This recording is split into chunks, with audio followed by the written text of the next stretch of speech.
উচ্চ রক্তচাপের সমস্যায় অনেকেই ভোগেন। রক্তচাপ খুব বেশি বেড়ে গেলে শরীরে নানা রকম জটিলতা তৈরি হতে পারে। যাদের রক্তচাপ অনেক বেশি তাদের অনেক সময়ে নিয়মিত ওষুধ খেয়ে যেতে হয়। অনেক সময়ে সবকিছুর পরেও রক্তচাপ কমানো মুশকিল হয়ে পড়ে। তাই বেশি বাড়াবাড়ি হবার আগেই বাড়িতে কিছু ঘরোয়া উপায় মেনে চলার চেষ্টা করুন। স্বাস্থ্যকর জীবনযাপন বেছে নিন, হয়তো অনেকটাই সমস্যা কমতে পারে।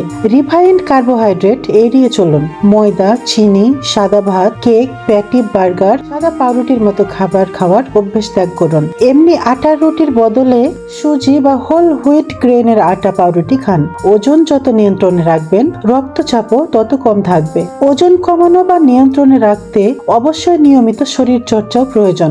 যাদের উচ্চ রক্তচাপ রয়েছে তাদের প্রত্যেক দিন অন্তত 30 থেকে 40 মিনিট শরীর চর্চা করা আবশ্যক। যত কার্ডিও করবেন তত রক্ত বেশি চলাচল হবে, তত হৃদযন্ত্র সুস্থ থাকবে।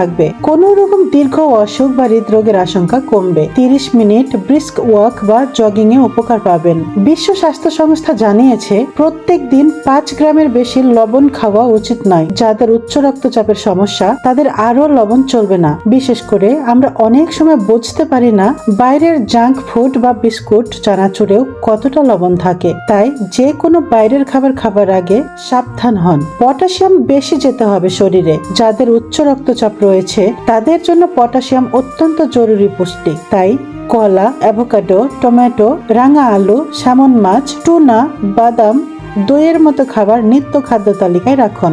ধূমপান এবং মদ্যপান ছেড়ে দিন। হালের গবেষণা বলছে অ্যালকোহল প্রায় 16% রক্তচাপ বাড়িয়ে দিতে পারে। নিকোটিনও আমাদের রক্তনালীর মারাত্মক ক্ষতি করে, তাই এগুলি এড়িয়ে চলাই ভালো। যদি স্বাস্থ্যকর জীবন বেছে নেন তাহলে ধীরে ধীরে নিজে থেকে রক্তচাপ নিয়ন্ত্রণে চলে আসবে। পর্যাপ্ত পরিমাণে ঘুম, পানি খাওয়া এবং মানসিক চাপ কম করলে শরীরের অনেক সমস্যা কমে যেতে পারে।